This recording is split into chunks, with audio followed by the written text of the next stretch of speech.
Hey everybody, welcome to We Run on Reruns. I'm Amanda and I'm here with my brother Eric.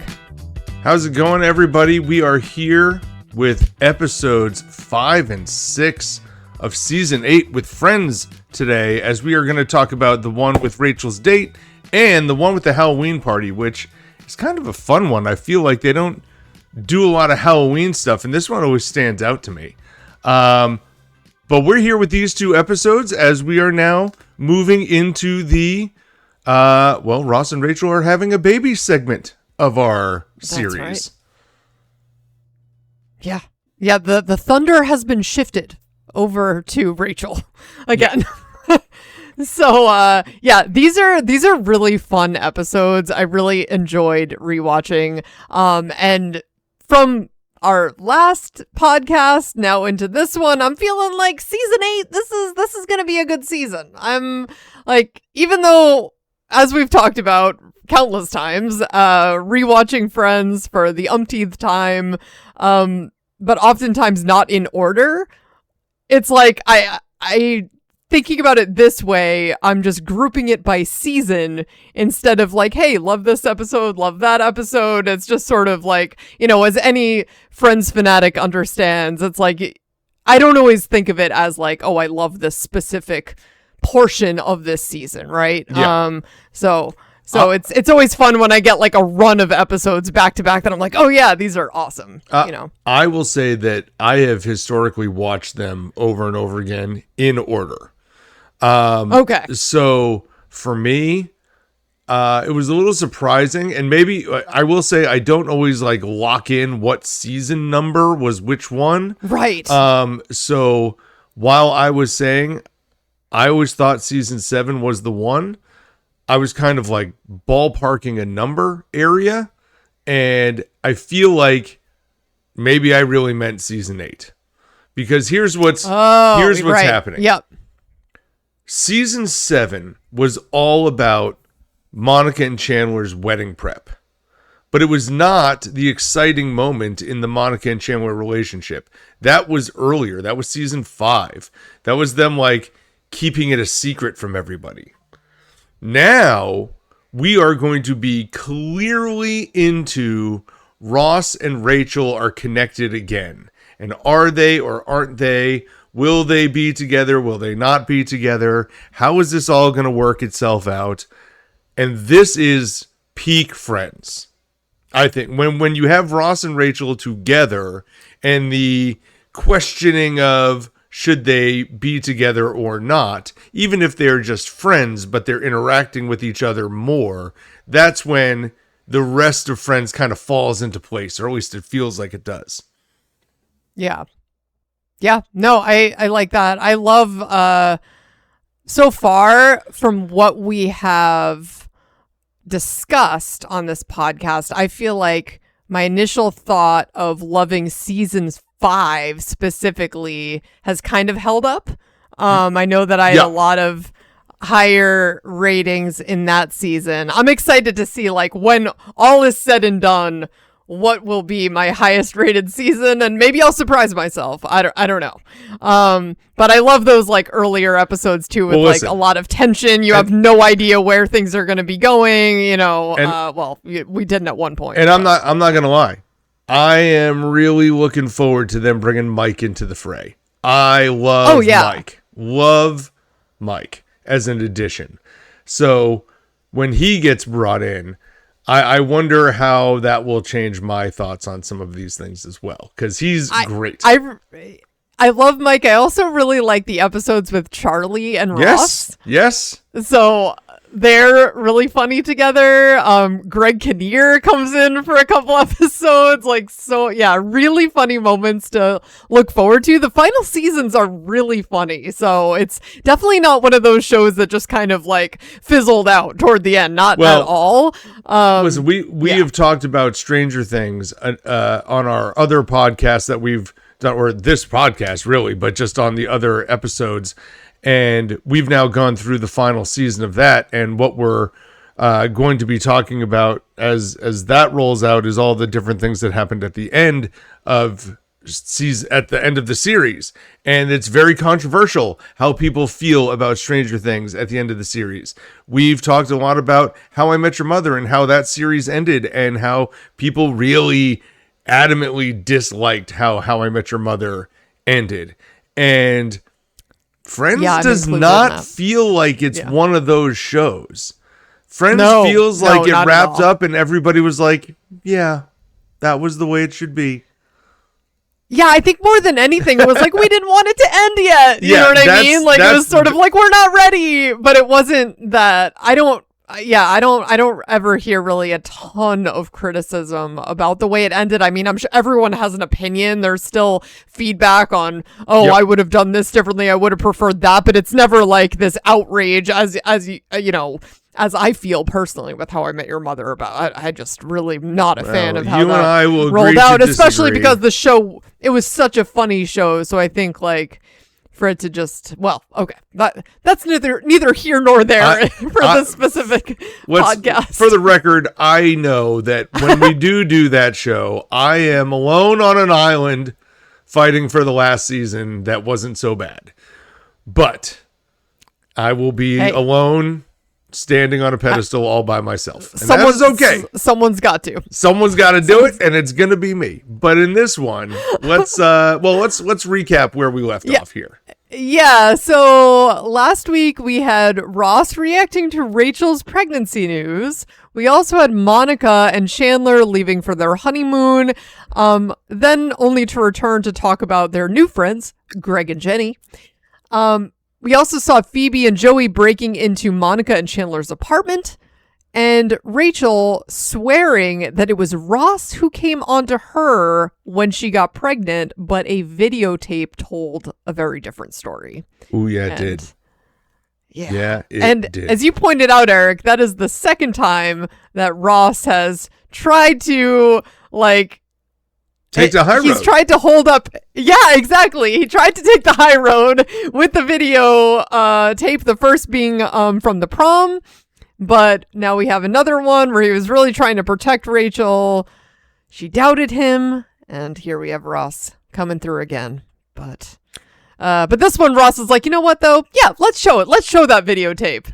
And that was a good moment. That was a good moment. Love the backpacking story. It's a great Friends storyline. Just, I wish that they kind of brought that back somehow. The whole Ken Adams of it all. I would have enjoyed that. That is true. I mean, listen, it would be interesting to bring that back out at some point. That being said, I do want to bring this up before we get too far into the mix. I saw this poll on Reddit, and I think this was on the How You Doing Reddit, where they asked the question, which friend is the least trustworthy? And I will tell you, the answer is 68% of the vote went to this person. So who do you think? I would say Phoebe, just because she just kind of makes stuff up out of left field a lot of times. But it's not so that's what I would say. She's the first one that came to mind. So, I mean, I had the results in front of me before I voted. So I already knew what the answer, what the people had voted. And I kind of looked at it with the idea of, I kind of agree. And the answer was Rachel. By a lot. 68%. The rest of them split it at 15 to 20% apiece or whatever. But Rachel was the overwhelming least trustworthy friend. Because I just think of Phoebe saying, but I just say stuff. Listen. But I think because of that, you're okay. I think Rachel, you try to put some stock in every now and then she does something wildly different. And it's oh, yeah, okay. Okay. Well, yeah, I'd like people to show their work. Share examples. I bring this up off the back of her knowing that she had come on to Ross.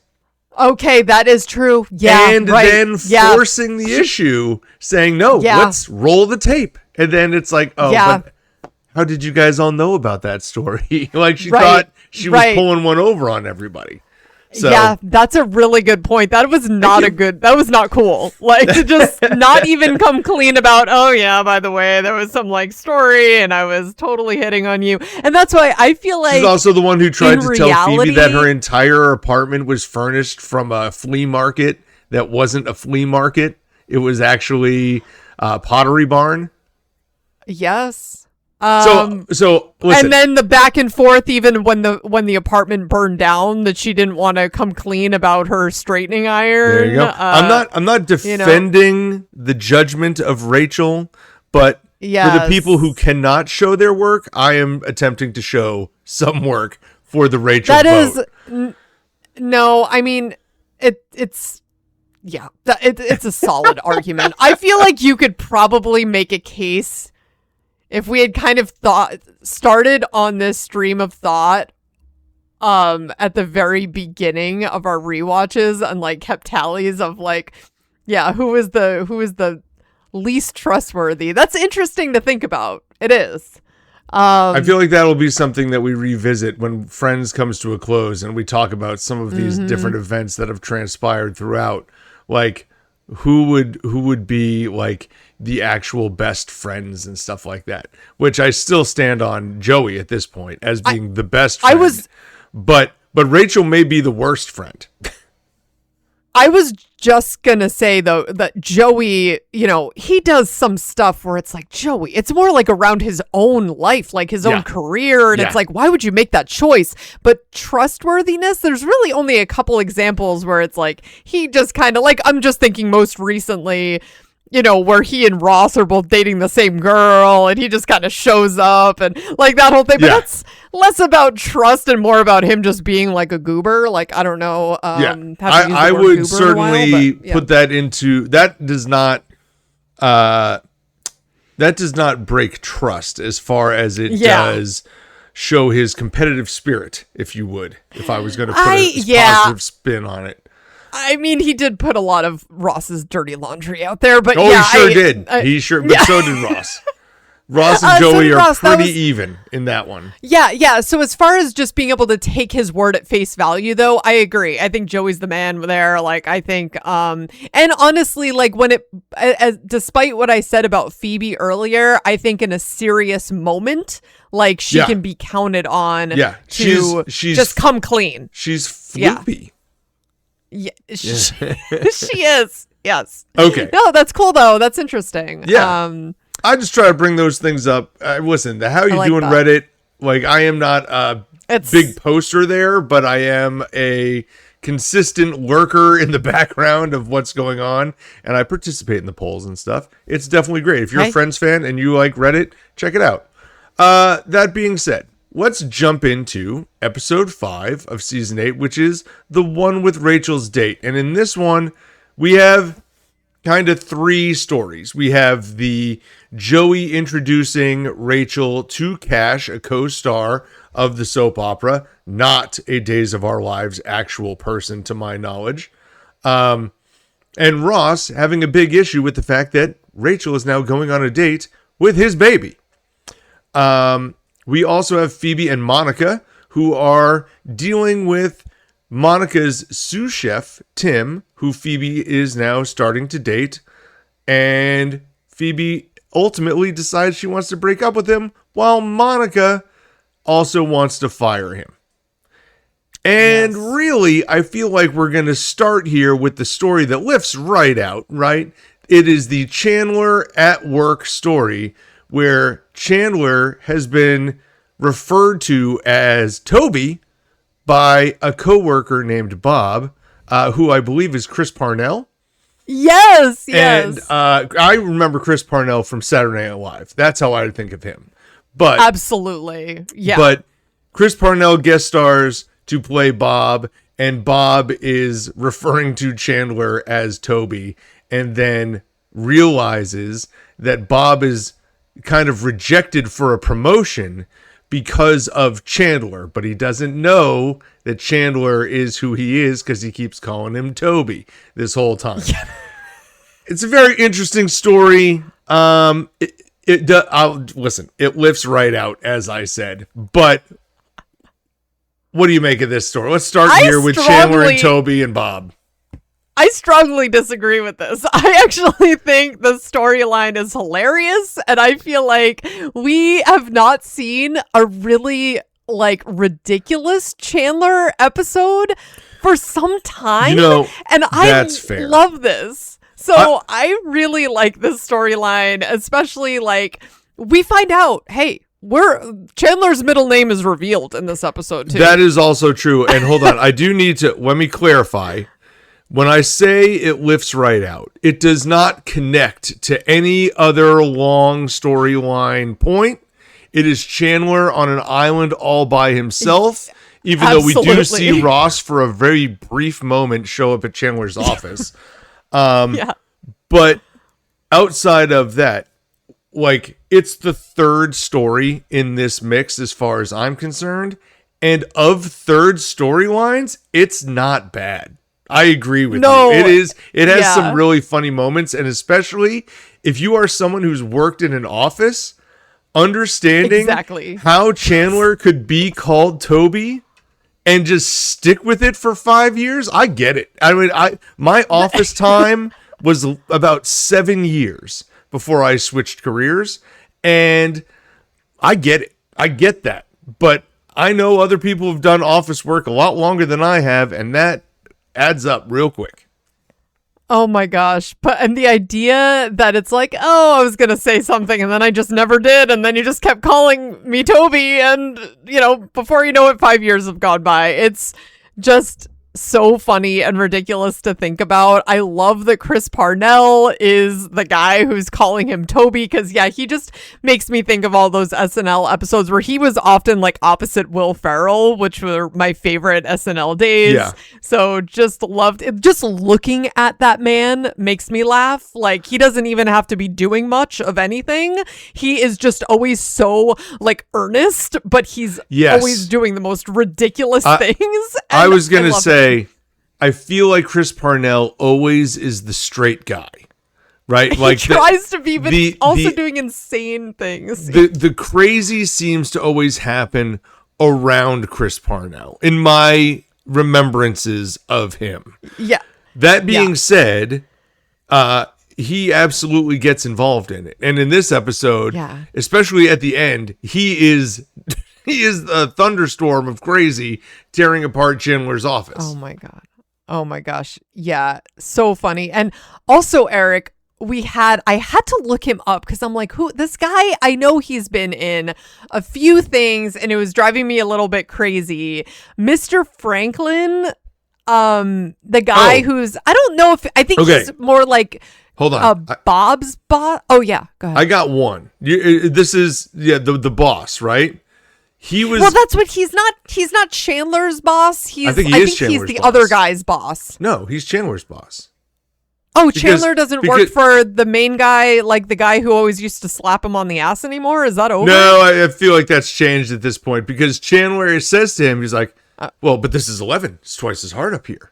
He's like, I hear what you're saying. Bob will stay down on 6.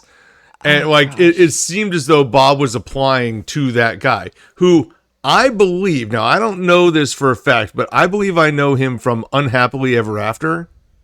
That was a sitcom. So that's what I was going to bring up. And I went down this whole rabbit hole. I'm like, oh my God, I remember this show. I had to rewatch the intro music again. I was having all sorts of flashbacks. I remember watching that show. And Eric, let me tell you, the plot line of that show is insane. I'm these are the types of shows that we used to watch. Schizophrenic dad talks to Bunny on the couch for advice. I was going to say, what I remember most of that show was he would go down into the basement and talk to a puppet that was Bobcat Goldthwait. Yes. And that was the crux of the show. Although it also very much felt like a knockoff Married with Children, because totally same vibe. They had the daughter that was like the knockout, like beautiful girl, and the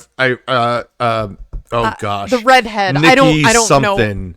Yeah, and they had a son too, I think, but I don't remember that as much. There were two boys. And one of them, Eric, I was looking at them and I'm like, why does this guy now look so familiar? It's the guy, I don't know if you ever watched the show Entourage with like Jeremy Piven. Very briefly. It was a while ago. Really weird show. But either way, the son, the older son on that show was the main character on that show. I'm like, oh my God. Well, one of the main characters, I guess. But it was just, I don't know. So either way, I had to look up who Mr. Franklin was because his voice, more than anything, it's very striking. He was also on the show Dexter. I don't know if you ever saw that one. Did not. Wanted to. Never did turn it on. That's a good I did do a quick IMDb here. It was Nikki Cox was the actress who played the daughter. Yes. But she had very similar Christine Applegate vibes of the coming down as Kelly Bundy type style, Yeah. And kind of like and it was always, it was pushing against the typical family sitcom with a very like vanilla kind of white picket fence. It's the we're going to solve every problem by End of the episode. This was not Full House. This was not Family Matters. It was not Home Improvement. This was very different. And to Home Improvement's credit too, I feel like they did some different stuff with that show. Like they made it feel. I liked Home Improvement. Home Improvement kind of felt more like a real, like the boys running all over the house and stuff like that. It was a little bit more realistic than a Full House type vibe. Although it's different when you have 3 boys and 3 girls, and I feel like that's noteworthy. That is the difference. And I think with that show, it was really about Tim. Like it was more about the adults, right? Whereas like where Full House is more about the kids, I feel like. But let's get back to this one though. So about this episode, so I just love the storyline because you not only had Jeff Pearson, who's Mr. Franklin, but you also had oh my goodness, now is Chris Parnell and all of that wrapped into the chaos. I also love, where was this line from Ross that I wrote down? Or he says, wow, your parents never gave you a chance, did they? About M being for Muriel, because this whole time apparently he just told Ross his middle name was M, and that was it. There was nothing else to it. And he'd gotten away with that for time. Now we know Muriel. And we know Rachel Karen Green, and we know Joey, but I've lost it. I've lost Francis, Joseph Francis Tribbiani. Mm-hmm. I feel like we know Monica. Oh, well, gosh. I want to say Monica Falula Geller, because that's what Phoebe wrote down when she got the bed from the Mattress King. That's right. Yeah, let's roll with that. I like Falula. Okay, so what was that about Phoebe's trustworthiness? Yeah. Yeah, oh, that's right. Something about that. Yeah. So yeah, Chris Parnell showing up though with his outrage, saying like, "So who the hell is this Chandler?" To Chandler. Love that. And then, we wrap up this whole storyline by him basically destroying his own office with him because he's like, join in with me. Like, let's get this Chandler. And he just starts tearing apart his own office, which is great. So, like, where's the breaking point going to come here? It's going to come somewhere. But I do like that Chandler standing right in front of his door with Chandler being on the door, and Bob is coming to him like, hey, where is this Chandler's office? He's like, oh, it's just right down and just slides the name tag out of the door. Yes. Great. What real? But he actually little stuff. that made me He laugh. actually did try explaining to him that he is Chandler, but he did not want to hear him at all. He like just wouldn't buy it. So well, and we saw him attempt to start explanations, but never really explain it. Because Bob said something like, you know, everything you do, Toby, just puts me more mad at Chandler. And Chandler's response is like, well, that puts me in a really difficult position.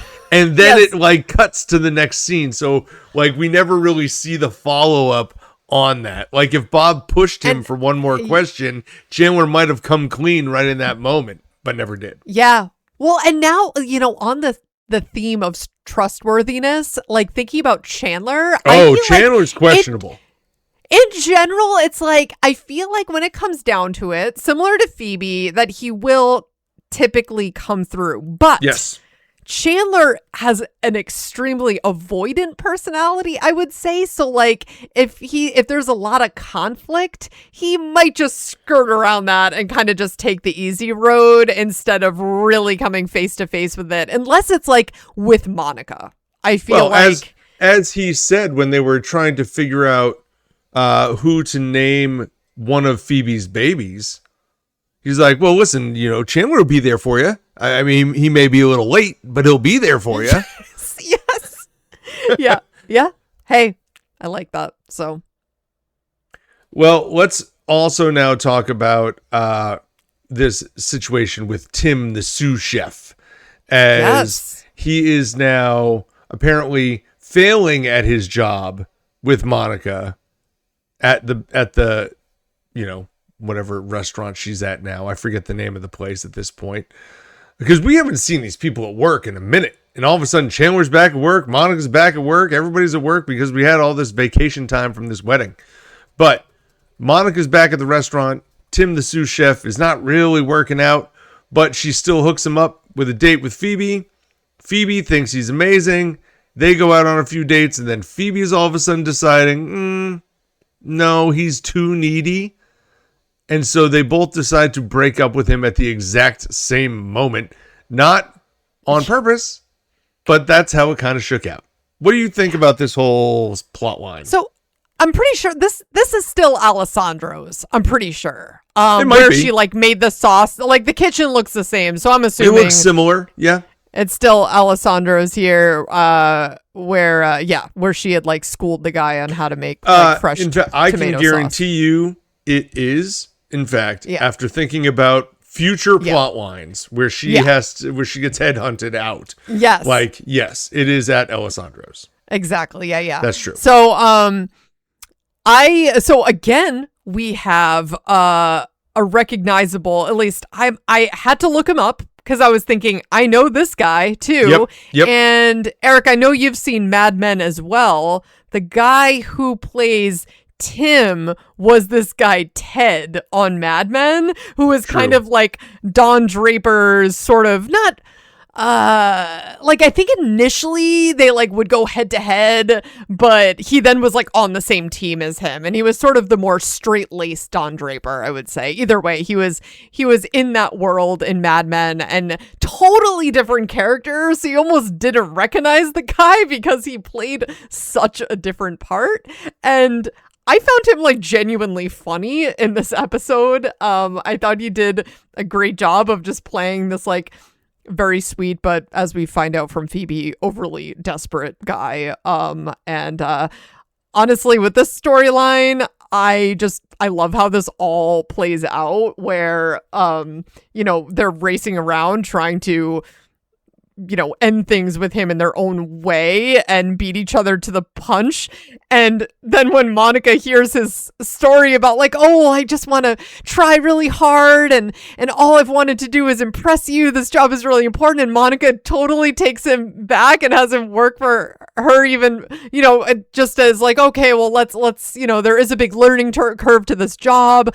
I'll give you another shot. And Phoebe's like, yeah, okay, see you later. Just love that. Right. She's like, I'm good. Like, that's great that you want to take him back. I'm all set.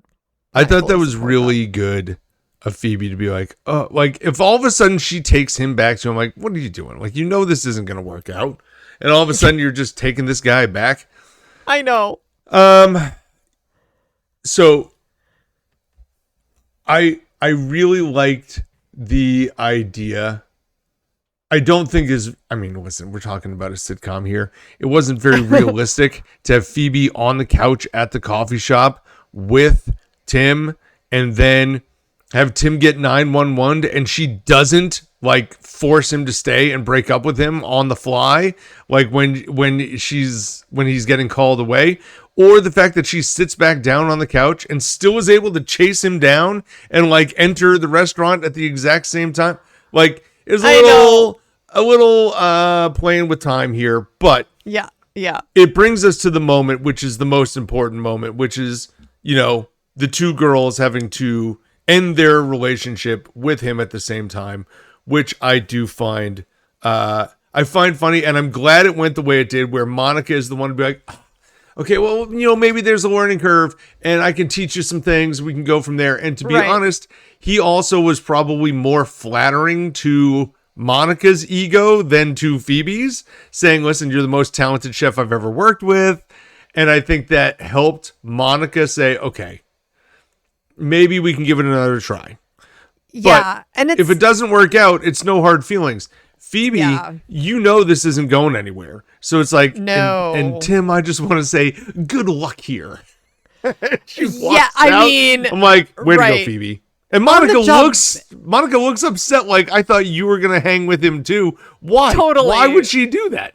No, exactly. She looked totally disappointed that she didn't give him another shot too. But it's like, okay, on the job training is one thing. If someone is kind of stalker-ish-y, which is what it sounded like she was describing from this guy, I just don't think that this is a good match. Like, this did not sound good. He sounded very intense. Yeah. As far as the actor who plays Tim is concerned, I have not seen all of Mad Men, so but I do recognize him from that.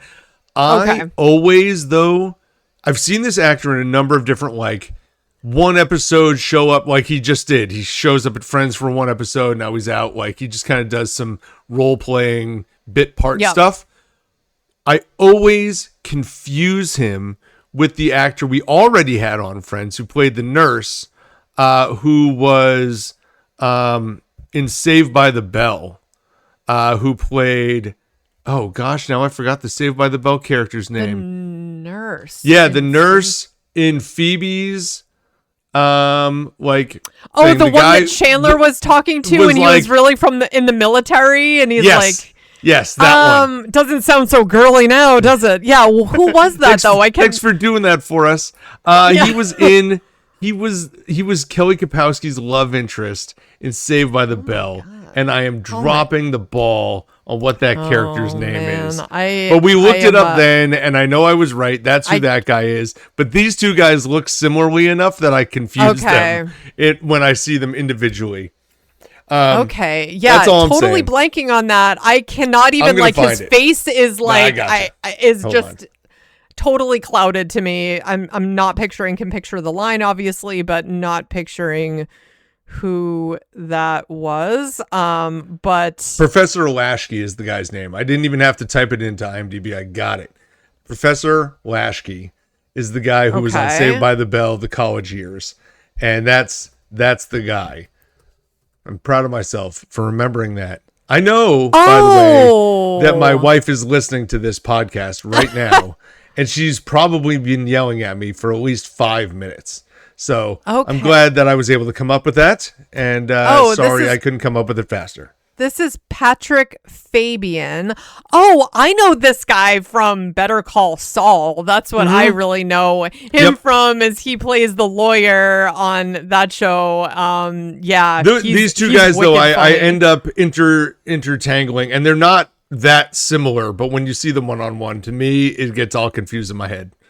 Yeah, Pluribus. Yeah, no, he has a much more like chiseled look, I would say. There you go. Than this other guy. But I think this guy was also on the show Madam Secretary. I feel like he's been like in some like legal dramas. I don't know. This the guy who is playing Tim here. Who's Tim? Tim plays a feud. I looked through his IMDb earlier Judging today. Amy, I He's feel been like in that a was bunch like an of stuff. older. Yeah, he was on Yeah. like Beverly Hills 90210. He was in a Grey's Yeah. Anatomy episode. He's just been in just stuff that Yeah, you've seen. I think he So, dated Donna Martin, if I'm not he mistaken. probably I think he was did. saying that. It looks like he would. He- Okay. like you, yeah, David would not have liked that. David is not pleased. Yeah, but okay, so but out of Monica and Phoebe, I feel like I loved Phoebe in this segment so much, like her just yelling, "Screw you, I'm going first," and like runs out of the apartment to like break up with him first, because neither one of them want to be the person who breaks up with him second, right? So Yeah. Phoebe was just so funny in this. Can we just say in general that this Friends episode felt like a Friends episode? Like we haven't had one That's what that I'm feels saying. this way in a while, and it's just like a little bit of Refreshing. chaos in all these stories. It's like it's I agree. nice to see them back to this a little bit. Yes, agreed. And again, but again, it's not like the early 20s stuff. There is a dating situation here, but both of these are also like work environment situations Yes. instead of dating as much. Yeah, because but you we have will Phoebe showing up at Monica's work, Ross showing up at Chandler's work. Like, yeah, everyone's that's kinda- what I'm saying. Yeah.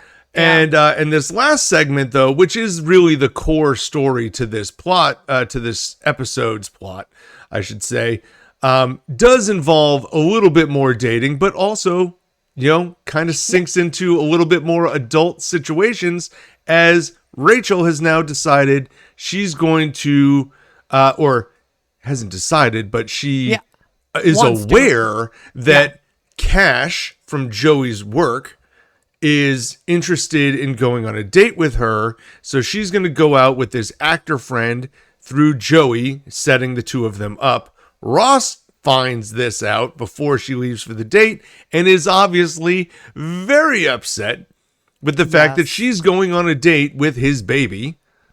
And this all kind of comes to a head when Rachel kind of breaks the news to Cash. Not that we see it on camera, but we learn through her conversations with Ross after that she told Cash about this, and Cash got all weird real quick, and she's coming to the realization that maybe her dating days are numbered. Yeah, I mean, this is very real. And actually, in a similar theme, we also have Rachel showing up to Joey's work. So this episode really was like one of the friends showing up to another friend's office. So that love that. And I love, Eric, the opening scene where we just get this glimpse into Joey acting on Duel, as he calls it.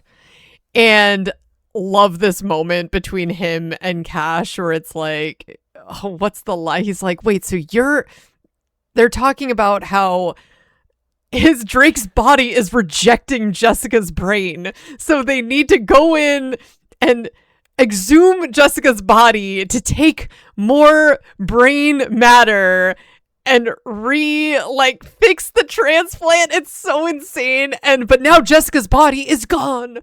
Listen. But I do like the idea that this actor Cash is doing what I would consider a pretty good soap opera acting job. Totally. And then he explains this all to Joey, and Joey's like, well, yeah, that sounds good. Let's just do that. Really bad. Really bad acting. Yes. From Joey. And it's kind of funny how I was thinking of this, that Matt LeBlanc is able to just switch between delivering lines naturally and awfully at the same time. It has to take some modicum of skill that people don't think about. It takes a total bizarre talent to do that, because you totally buy into it, and he is somehow can be simultaneously really pretty dumb in a lot of moments, but then also extremely trustworthy. I don't know how he does it. Well, the idea that we can watch him act poorly, and then he stops acting, and we find him to be this totally natural character where he's still acting. Yes. For it's sure. oh yeah, that's crazy. Yeah. Yeah. And because then we have those awesome friendship moments with Joey where he always comes through this conversation with him and Ross, right? Where he's kind of saying to Ross, like, where is Rachel in this picture? You know, Ross has still been picturing this future with his future family where they're all cuddled up together reading through the science section in the paper. And I want to say, Ross, did you ever think that was Rachel? Was that ever Rachel in that moment? It definitely was at one point. Reading through the science section with the Oh no, not her, but the kids would fight over it with it. No, but no, it was 100% outside of just me trying to wrap my mind around that exact picture of the science section. I do agree. I think even though he's denying it here, it still is Rachel in that picture. He's just not coming clean to Joey, right? Well, it's fuzzy, so he's not sure. Yeah. But I will say I liked the dichotomy of this scene being reflected against the scene from when Rachel came home with Mark.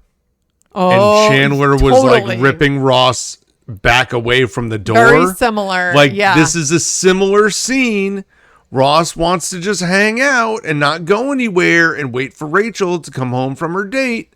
Yeah. But at the same time, it's not really a good move. You don't want to be there. And yet Joey is able to convince Ross, hey, let's go out. And Ross is able to understand, as now, I don't know, being 5 years older and being far more removed from that relationship, that he is not really in full control in this situation. Yeah. And so, but I do understand. I mean, listen, I'm not in Ross's shoes personally, but I can understand how having someone who probably wants a family as desperately as Ross does, and then to have essentially multiple disjointed families like on the lamp, like that's got to be infuriating for him. Oh, I mean, that's just got to be really challenging. Yeah, for sure. Because that picture that he's got of like everybody being under the same roof all the time is just not what's happening. Not realistic. No. And, but on a funnier note, I do like Joey's line. They go out on one date and you're worried about them getting married? Ross, he's not you. That's the best line and the most accurate delivery from this. Like, listen, they're going out on a date. But I do think Ross has some standing here where he's more concerned. Like, wait a minute, you're pregnant. I didn't think you would be going on dates. That being said, at the end of this episode, who's lining up a date? It's Ross. Yeah. And you were also expecting a child, Ross. Oh, so because Rachel's just the one carrying this baby, she's supposed to just be like hanging out, not doing anything, but you're just going out. I mean, I don't know if it's because Rachel's already made it known that she's dating. I feel like they always have this tit for tat kind of thing going on back and forth, which is why they're never on the same page for so long, because it's like their timing is the problem, right? Like these two kids can never just align. And all you needed in this episode, like at the end, we see Ross kind of console Rachel out on the street, and that works so nicely. And you kind of get this moment of them together. And then Ross goes into the coffee shop as Rachel's going to head home. And as he goes into the coffee shop, he runs into Mona. And the two of them decide, oh, yeah, like, let me get you a cup of coffee. We'll go out and see this Ukrainian movie. Which, Mona. But anyway, Mona signs up to go on it. And then listen, I don't blame her. She doesn't know him from anybody really other than the guy that she was going to dance with at the wedding. And as they're talking, Rachel comes in the door and sees them, sees that they're interacting well, and then she just backs out and leaves. And that is all the Friends universe needed to fan the flames of the fire, to be like, this is a thing, bring it back, run it back one more time, Ross and Rachel, let's go, let's have it. Yep.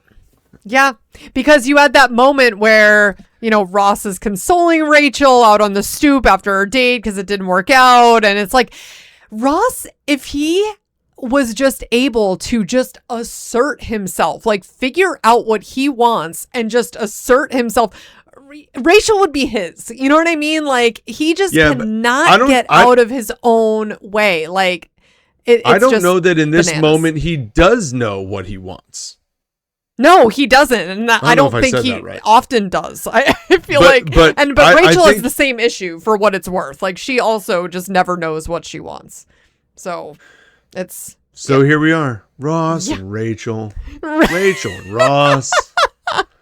It's been quite the roller coaster, hasn't it? And that is the thing. It's like he goes out of his way to say things that if you're Rachel, you're thinking, well, he doesn't want to be in a relationship. You know what I mean? Like, and she does the same thing to him. So it's just, oh God, these two crazy kids. Oh my God. But this is what gets Chandler to cry. Yeah. But with that being said, we're now entering into the official, welcome Mona to the show time. As now they've gone on a date. And here we go. So I just want to be like, Mona, girl, start running. Like, please. And this poor lady. No, what's wrong with Mona? Nothing's wrong with Mona. Oh, God. Okay, let's rally, and we'll go on to the next episode.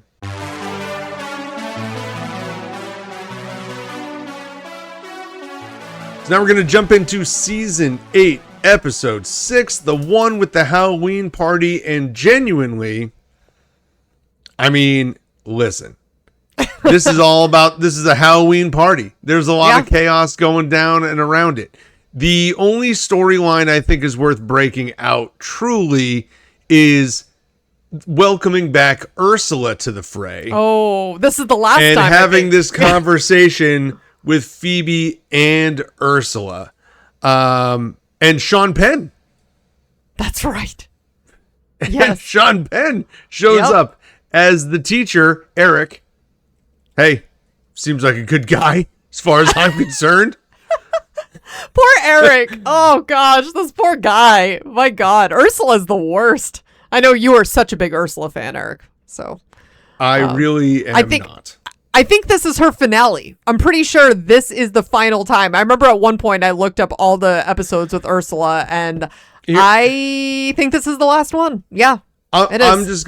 I'm going to leave it out there like this. I don't dislike Ursula. I don't. I think Ursula as a character has an opportunity to bring something to the table. But I feel like every time we break Phoebe away to Ursula, it's supposed to be funny, and it's not funny. Right? I mean, am I wrong? I've never had a Phoebe Ursula moment where I'm like, wow, that's really great. I'm so glad they did that. What I do get are, hold on. Yeah. I get Phoebe with other characters because of a storyline with Ursula that is decent. I have seen Phoebe be good with Sean Penn, Eric. I have seen Phoebe be decent with David Arquette. I have seen Phoebe be good with Joey because of Ursula. Yeah. But I've never seen a scene where I'm looking at Phoebe and Ursula and been like, wow, I'm so glad they did that scene. Not one time. Because you're not meant to like Ursula at all. So she's just serving her purpose. I feel like she is a vehicle to just make you realize, wow, so Phoebe is the less crazy one. Like, Phoebe is actually pretty grounded considering who her twin is. And also just reminds us, of Phoebe's roots, I guess. Now, here's the other component to this, okay? We've only seen Ursula 7 times, 8 times? Is that what you've got? Yeah. Okay. So in that many episodes, Phoebe is now falling in love with her boyfriend twice? Or maybe even 3 times? If you want to count Joey? Right. I don't know what to say. about that. I feel like there were so many better things they could have done with this, or just not have done it at all. Yeah, I don't like the idea that she just is like jumping on board with going out with this guy. It's not great. I mean, it's a little bit better than the stalker. I'll give you that. Joey, it is better than the stalker. I don't think it wasn't about being in love with Joey. To me, it was just more about like, wow, you're like stealing my friend, and like, no, but she certainly felt a certain way after kissing him at the end. I'll tell you that much. That's true. Oh, they've had a few moments. The heat between Joey and Phoebe is real. We could use a little fan fiction there. But it's I will agree that this relationship with Eric seemed like it could have been a little bit more reasonable. That being said, it's not, because not theoretically, Eric is actively her fiance. Not some stalker, not some boyfriend. Well, this is about to be your brother-in-law, and you're out here trying to hit on him. Now, to be fair, Phoebe does the right thing and tells him all the truths about Ursula, but man. Oh, yeah. But Ursula, she is just the worst. I mean, Phoebe walks by her and she's like, oh, I thought there was a mirror there. Okay, bye. They're like, what? Listen, what is happening? Those things sound funny in a vacuum, but when I see Ursula on screen, I'm just mad. I'm just mad at her. I'm like, get out of here. Like, nobody cares about you. Go away. Yeah. Well, I mean, and to be fair, I want to like lay this out there. I was not a mad about you person. No. So maybe if I was, more context, I would feel differently, because Ursula was a standard character on that show. Right. And so if you watch that show and then watch Friends, you might find more enjoyment out of Ursula, but I just don't. Yeah, it's funny because I remember watching that show, but I don't remember Ursula in it at all. So I clearly wasn't paying that much attention. I don't know. Well, I don't think she wasn't in every episode. No, I don't think she was in some episodes. Yeah. But it's enough to qualify Friends technically as a Mad About You spinoff, which is bananas. Yeah.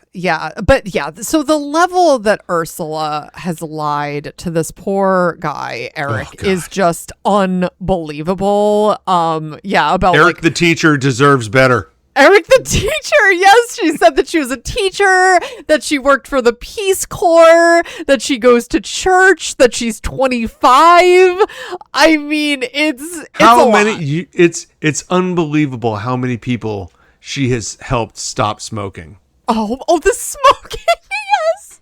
Because he just comes out to see her like rip it, like she says she's like ripping the cigarette out from someone else's hand. She is the smoker. Eric, good Lord. Oh God, this is bad. Poor innocent, innocent, sweet Eric. And the fact that like Phoebe like goes after him after this is actually kind of like, this is not a good look for Phoebe. It's a bit sad because this guy is clearly not. He's not all bright. So there's something going on here. I mean, this episode outside, I think sort of what you're alluding to is really outside of that storyline. The rest kind of runs together. It all kind of just merges together. It is an entire house, like Monica and Chandler have decided to have a Halloween party. Yeah. Everyone's coming dressed up. Mona is invited, so she's coming. Yes. And we have the whole Rachel trying to be like maternal with like the children getting candy too, which is sort of like this little subplot. Well, we have the costumes, we have the who could beat up who debate, which is really random to be having. We have the Rachel with the kids. It's all whatever. But I find this episode where, I mean, it's hard to say what this storyline is here other than shenanigans at a Halloween party. Yeah. I think it's just one of those episodes because as we've pointed out time and time again, we love the ones where they're all in one place. And that's really what this episode is it's all at the apartment. Yes, all at the apartment. Yes. Yeah. We do find out there's this little tidbit that we find out though about Mona that initially Joey tried to hit on Mona. And we don't find that out. We know that. Like, remember, Joey was walking Ross out of the wedding because he had been stepped on by Gert for so long. Yeah. He's got to like help him limp out.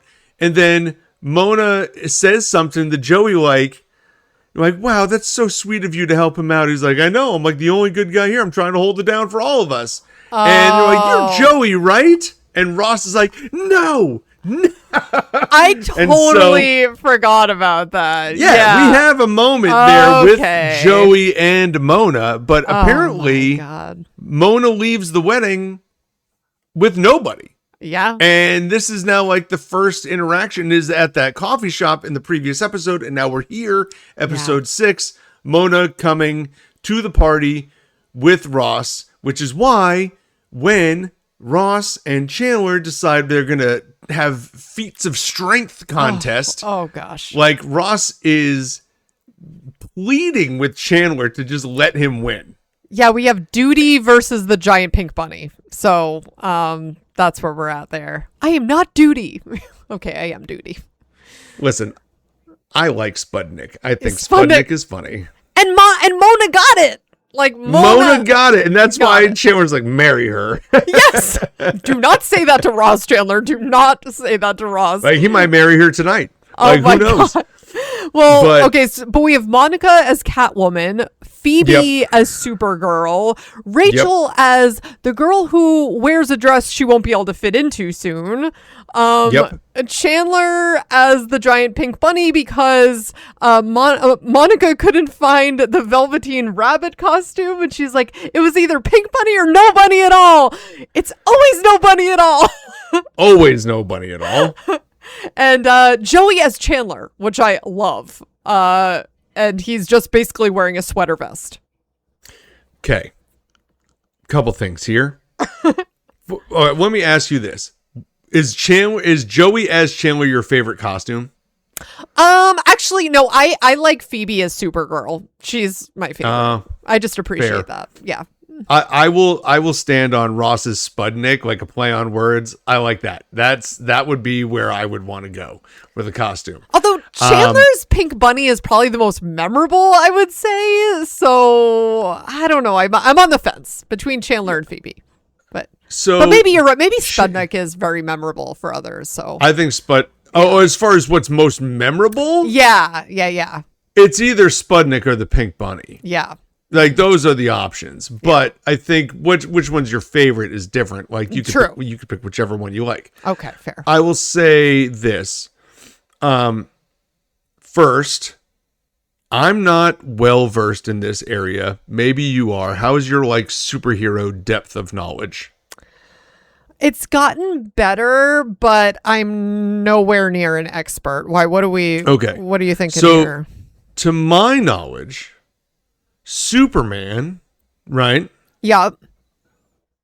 DC is not, yes, and Batman is DC also, correct? Mm-hmm. Mm-hmm. So Batman is like the Catwoman like area. Catwoman is like a Batman villain. Right. But they're in the same like universe, which is fine as Superman. Obviously, Batman versus Superman. I don't know if we ever have crossovers between those two, but yeah. But do we have crossover villains like a Supergirl versus Catwoman situation? Wait, well, Catwoman. Well, because Phoebe has that whole like, Catwoman, like we meet again, blah blah blah, and I'm like, I feel like they could have done a better job like matching that up. But I don't even think that there's crossover. Like with Marvel, I feel like they do so much crossover between all the different like characters and storylines. I don't feel, and I don't know DC as this is well. But I don't think there's saying. Like Batman never shows up in the same. And maybe I'm wrong, but in the class, like in any movies that are out, like we don't see them interacting with each other ever. Who? So Batman and Superman, right? Right. We do. Oh. We do, because there's Batman versus Superman movies. Oh, God. I rescind Like, that I statement. think that's the title of the episode. Okay, let me just rewind 2 minutes and say, no, Eric, I don't know anything about this. To be fair, you said you're getting better. So then I'm just going to stand on my own here and not worry about what you're saying. There's But movies I don't know that I've seen Catwoman, a Batman villain, interact with Superman. Now, there's probably a comic book nerd out there yelling at me right now, and I'm sorry. I don't know this. But especially if you are going to be in a scenario which it is, like the Friends audience will not necessarily be super deep into the comic lore, right? Yeah. Wouldn't it have been more appropriate to do Batgirl? I don't know if they were going for accuracy here. But you know what I'm saying? You know what I'm saying? I do. And wow, I am very disappointed in myself. Batman versus Superman. Why are they versus? They're both good guys. I guess one was manipulated by Lex Luthor to fear Superman. This was kind of a big movie too. Like, I think it was a big deal. It's about 10 years ago though, for what it's worth. Yeah. Yeah. Okay. Yeah. Jesse Eisenberg plays Lex Luthor. Okay. Yeah. That was a thing. Okay. Anywho, so let's move on to something that's more friend-centric then. My second follow-up question. Yes. This is now the second Velveteen Rabbit reference we're catching with Chandler. Oh, yeah. And so here's the thing. The last time we heard about this story with Chandler, he was buying this book for a different girlfriend. Yeah, this was weird. Do you think Monica would set him up as a character from his favorite book, which was a book that he got for another girl? I didn't know that it was, first of all, like, this was Chandler's favorite? That was never mentioned one time. It's weird. It was always mentioned as Kathy's favorite book. Yeah. I don't know. He obviously never referenced it. I guess maybe... Obviously, he's just told her this behind the scenes. And it was, listen, Velveteen Rabbit was a huge book. Like, when this generation were children. You know what I would have said? I would have just said, hey, Christmas Story is Chandler's favorite Christmas movie. Right? Yeah. There's a Pink Bunny in that, too. Hey. He looked more like the Energizer Bunny more than anything else, really, in this costume. Well, that's fair. This, I don't know about that. It all falls apart. All right. Yeah.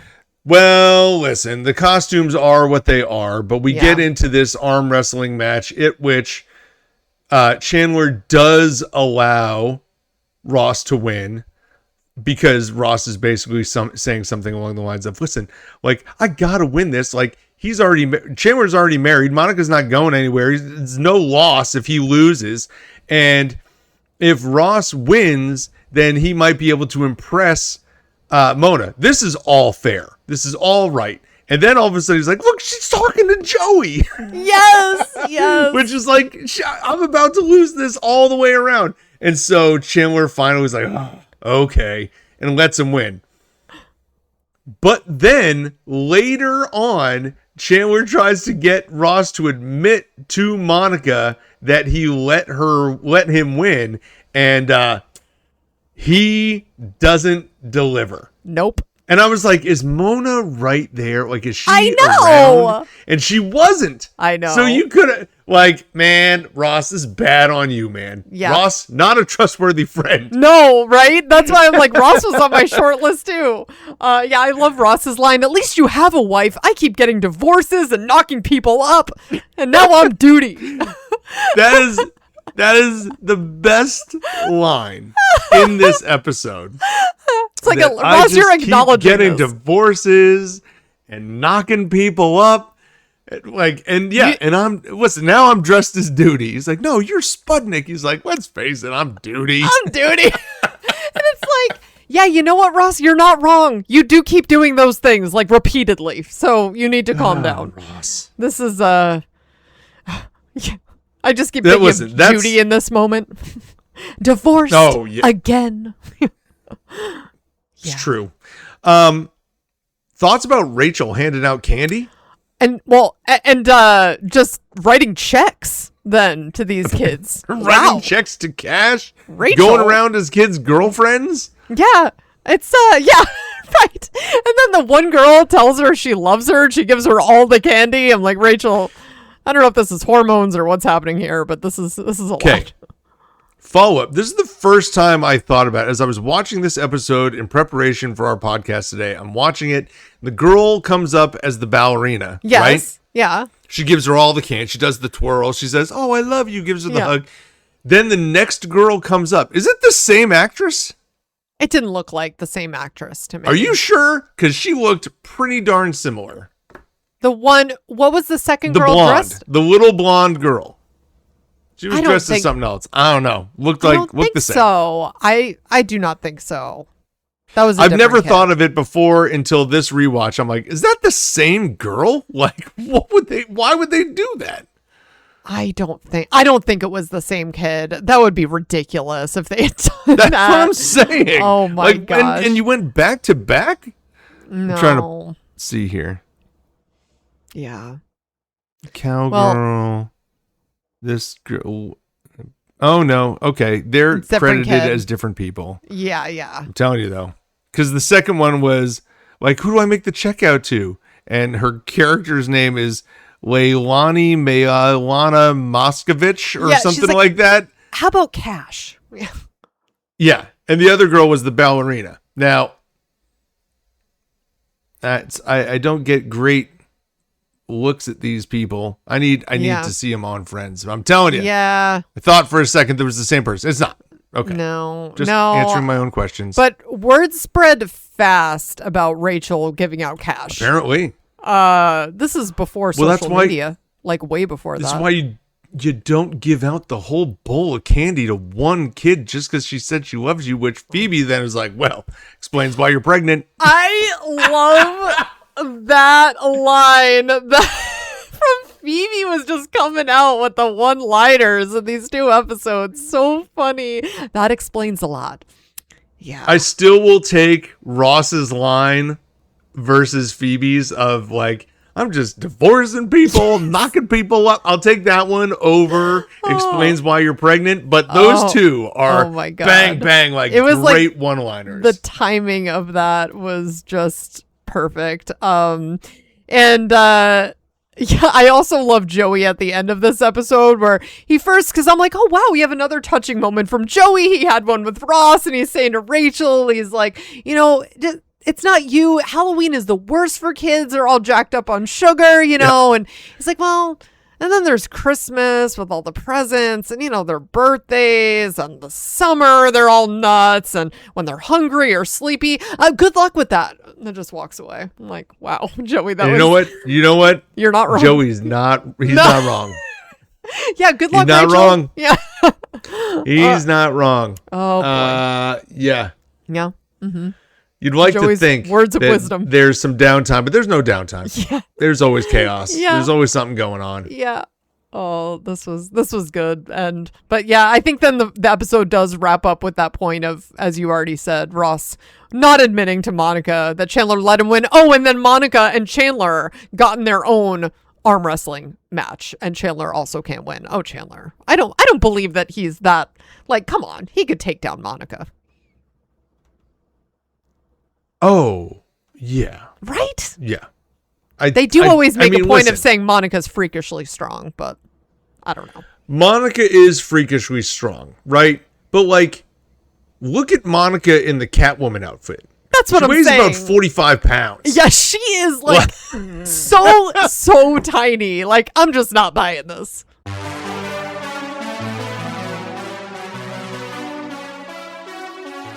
All right, well, now we're going to jump into our IMDb rating segment of the podcast where we talk about our ratings versus your ratings as we find them on IMDb. Not to mention that we're going to talk about our favorite and least favorite characters of these episodes as well. Amanda, do you want to jump in here first and give us your favorite or least favorite character of this episode? Yes. So I really went back and forth between two different characters, and I was hoping that through this discussion, it would help me land on my favorite. And I'm going with Phoebe. Phoebe is my favorite character. I loved her going after Monica's sous chef, but then racing around trying to break up with him, and then and also sticking to the breakup. That was great.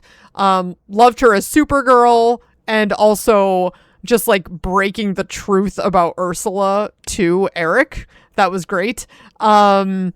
And yeah, I just thought that she was super funny. My next in line was Chandler, because I feel like I haven't picked Chandler as my favorite in several episodes. And oh man, if it wasn't for Phoebe edging him out, I just loved those moments from Phoebe. But Chandler with like being Toby and like as the classic giant pink bunny, it's so good. So he is right up there, and yeah, just barely edged out. How about you, Eric? Well, I can't pick Chandler as my favorite. And I agree. There was a long stretch where I think I picked him for like 5 or 6 episodes in a row. And I can't pick Chandler as my favorite because the Office storyline is so far removed from everything else. It feels not quite connected. I don't seem to resonate with that one. I do agree it's funny, but I don't think it is like the thing that I'm looking for. So with that, I'm actually going to go back to back here. I'm going to take Ross again as my favorite character. I really like Ross as Spudnik. I like Ross with Joey in the apartment when he's yelling things like, "That dress does look too slutty." Yes. And, oh my God. I forgot about that. Yeah. And he has the moment with Rachel outside, which is very touching. He also finds out about the name Muriel. So I'm going to go with Ross. I feel like he had enough big moments here to be my favorite. Least favorite is a little more like up for grabs. Do you have somebody that jumped out at least favorite? I picked Monica, and I feel like this happens with me with Monica a bunch, where I'm like, well, I didn't hate anything that anyone did, but she just felt like less front and center in these storylines for me. So it was like she was with Phoebe in the Tim storyline, but I feel like Phoebe's part of that was funnier. And in the main theme in the second episode was that she wanted Joey to think that she could kick Phoebe and Rachel's butts. So I don't know. It was just like, it kind of, as we say about a lot of things, it kind of lifted right out, you know, but it was her party. Like that was her main contribution, I feel like, to the second one. Obviously it's at her house, so she's always the glue in that way. But I feel like Monica and the apartment are kind of like one character. Like the apartment is almost like super wrong, you know, about that. Like she is the apartment, and she supports the whole storyline, but she's not always like the breakout, like the one with all the funny moments. I don't know. So that's where I gave it to her.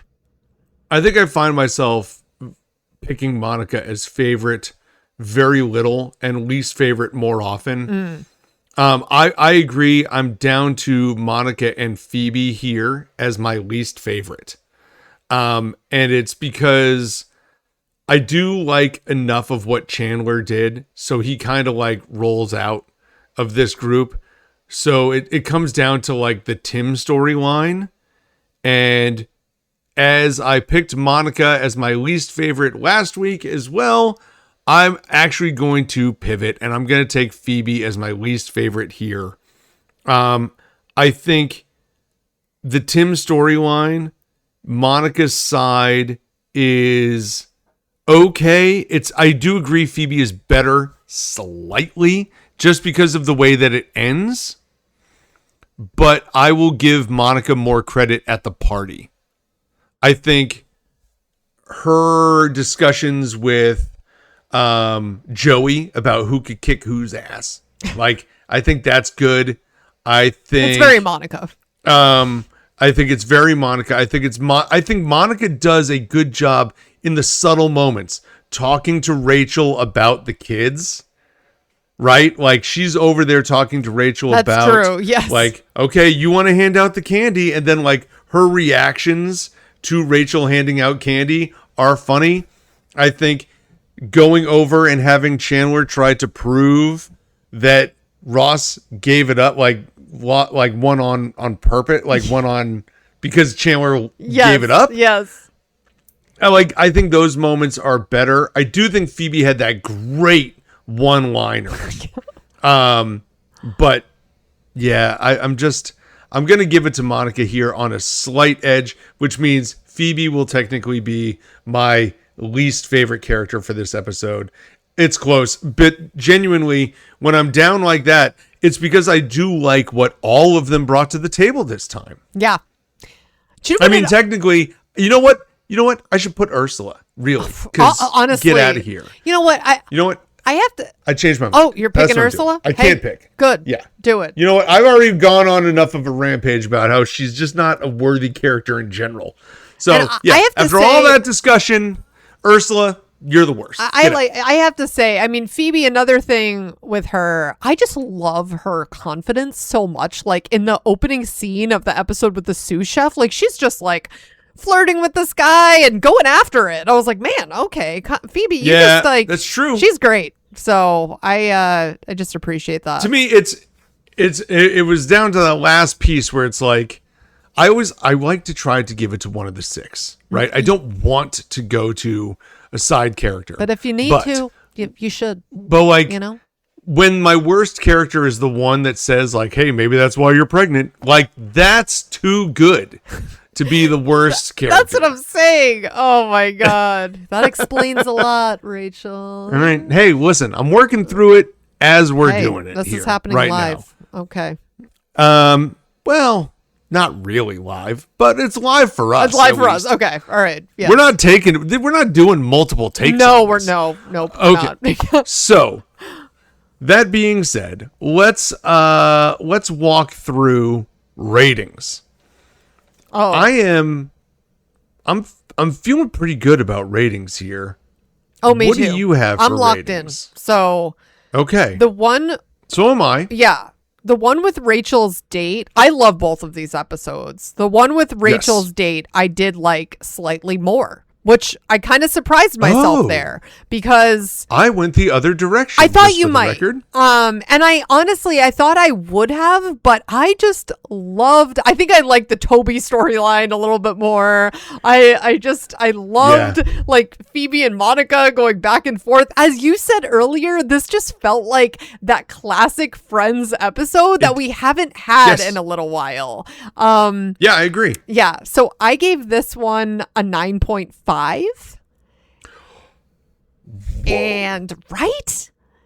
And the one with the Halloween party, I gave a 9.3. So I feel like this is my highest rated episode in a little bit. I'm pulling up the IMDb. Think you're crazy. I'm going back looking. The last time you went above a 9.5 was season 6. Episode 9, the one where Ross got high. Oh, seriously? You gave a 9.4 to the one where Paul's the man. Oh my God, that one is so... Oh my God, okay. Well, hey, you know what? I loved the one with Rachel's date. I'm sticking with it. Okay. You stick with it. I'm going to give the one with Rachel's date. It is my lower of the two. And like you said, this is back to like a classic Friends episode, right?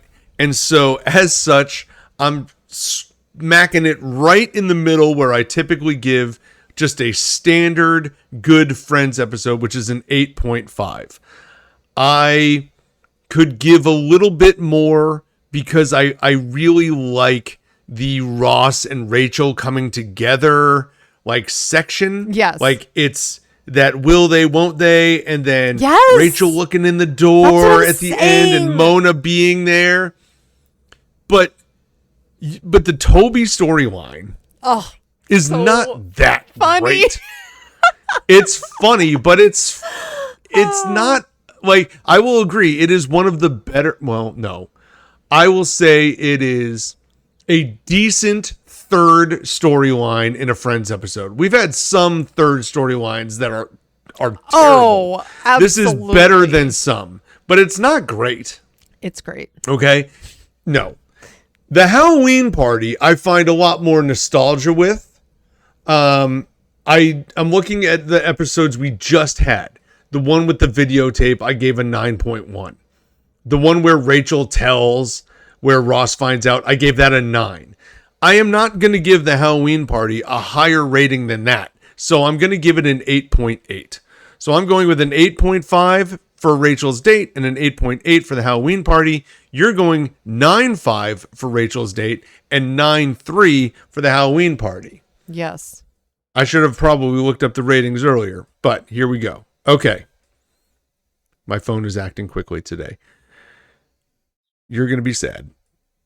Hey, I am not looking to match the people. I am just telling it how it is. And the people might be wrong. You're telling it how it is. That's right. Okay, well, the better one is the one with the Halloween party. I figured that was the case. Which makes sense. Listen. Yeah. Absolutely. I think it makes sense too. What I will say is, oh my God, I'm sorry. I'm reacting it, already. I'm seeing Eric typing in the score. Wow. You people are wrong. The rating is an 8.4. Wow. I don't know that I agree with that. I think it's much better than that. I will agree that the Ursula storyline drags it down a little, but I think I factored that in by taking it out of the 9s.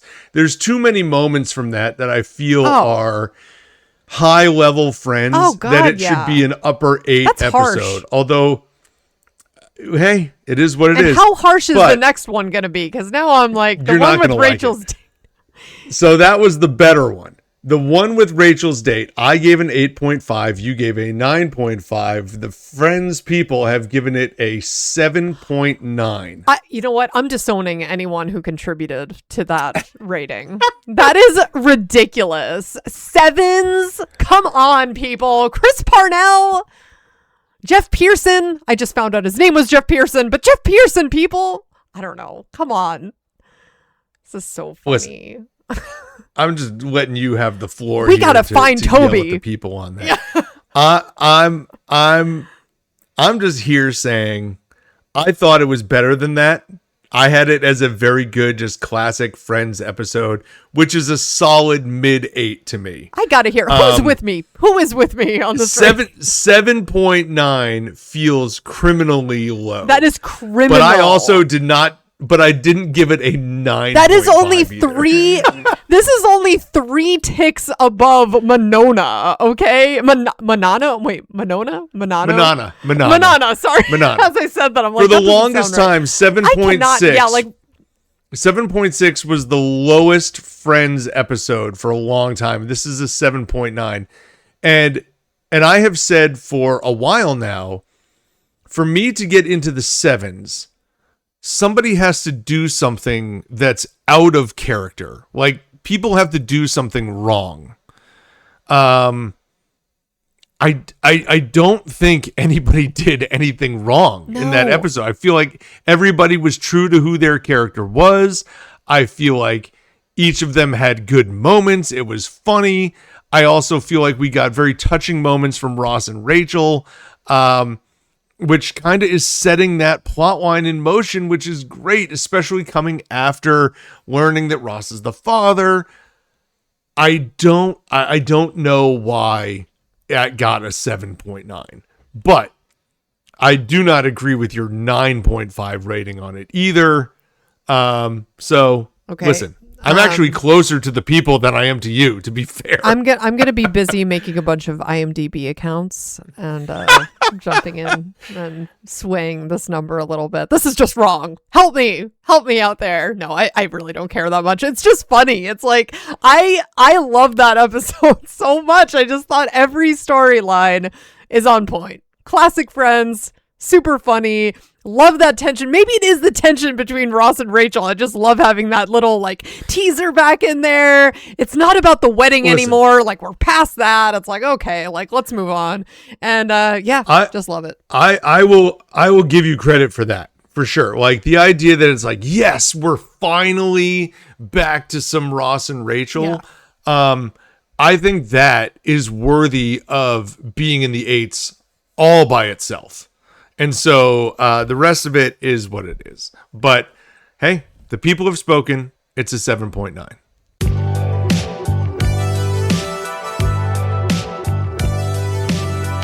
Thank you so much for listening to the We Run on Reruns podcast. Please check out our Instagram and our YouTube and check out our social media.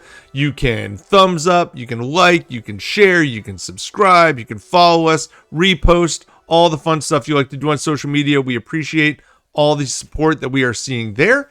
And if you are listening to our full podcast on Spotify or Apple Podcasts, please feel free to leave us a 5-star rating. We'd really appreciate to see that there. It helps us get recognized by the algorithms that exist within the podcast landscape. If you found us on Patreon, we really appreciate your support as well. So thank you so much for finding us there. If you're looking for us on Patreon, you can find us at We Run on Reruns.